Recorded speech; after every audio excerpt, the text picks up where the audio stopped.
প্রবাসী ভাইয়ের বাড়িতে বেড়াইতে যাইয়া এত এত খাওন খাইছি আর এত এত আয়োজন করছে যেটা দেখা একেবারে এত এত আয়োজন কোনটা রাইখা কোনটা খাবো। আর ভাই বোনরা সব একসাথে হওয়ার জন্য বোনের ছেলে মেয়ে আর তাদের নাতি নাতকর এদেরকে দেখে এত বেশি ভালো লাগতেছিল যে বইলা বুঝাইতে পারবো না। তো সকালবেলা কিন্তু আমার খালা আমাদের জন্য চিতই পিঠা তৈরি করতেছিল। আপনারা বলবেন রোজা রমজান দিনই সকালবেলা আবার কিসের চিতই পিঠা।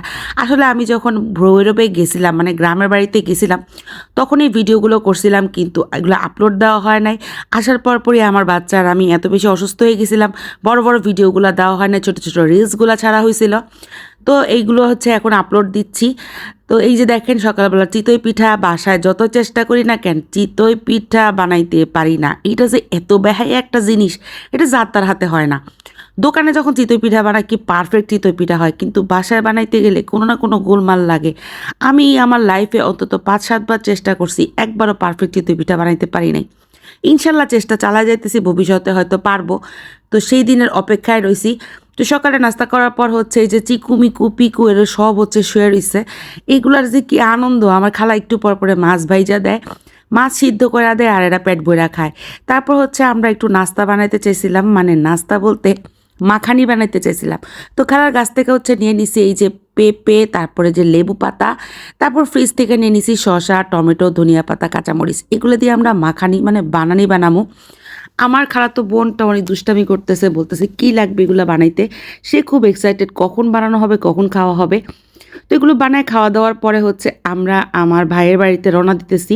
আমার প্রবাসী ভাই, সে হচ্ছে আমাদেরকে এত বেশি রিকোয়েস্ট করতেছে। ও বলতেছে আপা তুমি আমার বাড়িতে থাকা লাগবে, আমার এখানে খাওয়া লাগবে, তুমি না গেলে মানে ওর মন অনেক খারাপ হইতেছে। কিন্তু আমি তো শর্ট টাইমের জন্য গেছি, ওখানে থাকা আসলে হয় না। ইনশাআল্লাহ ভবিষ্যতে গেলে অনেক দিন বেড়াবো।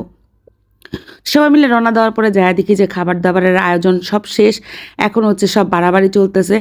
এত এত কিছু রান্না হয়েছিল যে বলার মতো না। বড় চিংড়ি, গরুর মাংস, মুরগির রোস্ট, শুটকির ভর্তা, শুটকি ভুনা, তারপরে হচ্ছে সবজি, তারপরে হচ্ছে কাচকি মাছ, মানে বিভিন্ন রকমের মাছ ছিল। কত রকমের মাছ, এটা হচ্ছে বাইং মাছ। এগুলো আসলে বইলা বুঝাতে পারবো না, কত কিছু যে ছিল সব কিছু আমি ভিডিও করতে পারি নাই। তার প্রধান কারণ হইতেছে ওইখানে যাওয়ার পরে এত বছর পরে, আমি 15 বছর পরে আমাদের দেশের বাড়িতে গেছি। তো ওইখানে যাওয়ার পরে এত এত মানে মানুষজন সবাইকে দেখে, বোনদের সাথে, বোনের ছেলে মেয়েদের সাথে, আবার আমাদের বংশের যে বড় মেয়ে, আমাদের বড় আপা, বড় আপার ঘরে মেয়ের ঘরে নাতিও হয়েছে। তো সবার সাথে কথাবার্তা বলতে যায়, আসলে সত্যি কথা ভিডিও করতে পারি নাই। এরপর হচ্ছে আমার ভাইয়ের জায়গা, যে ভাইয়ের বাড়িতে গেছি সেই ভাই জায়গা কিনছে আলহামদুলিল্লাহ। তো ওর জায়গা দেখতে গেছি আমরা। ওই জায়গাটা এত বেশি চমৎকার ছিল যে বইলা বুঝাইতে পারবো না। ও হচ্ছে জায়গাটা বালু দিয়ে ভরছে। তো এখানে দেখেন শিক কাবাব, বিভিন্ন রকমের কাবাব রোদ্দে দেওয়া হয়েছে। এগুলো হচ্ছে গোবরের কাবাব। তো এইগুলা দেখতেছিলাম। আশেপাশে অনেক চমৎকার চমৎকার জায়গা। যাওয়ার পরে হচ্ছে আমার বড় চাচা আমারে বলতেছে যে নৌকায় উঠাবে। এটা শুনে আমার এত বেশি ভালো লাগছে যে বলার মতো না। বাবা থাকলে যে আনন্দ হয় সেই রকম আনন্দই আমার বড় চাচা আমাকে দেওয়ার চেষ্টা করছে। আলহামদুলিল্লাহ আমার বাপ চাচারা সবাই অনেক ভালো মানুষ, আর আমার চাচারা আমাদেরকে অনেক বেশি ভালোবাসে আলহামদুলিল্লাহ।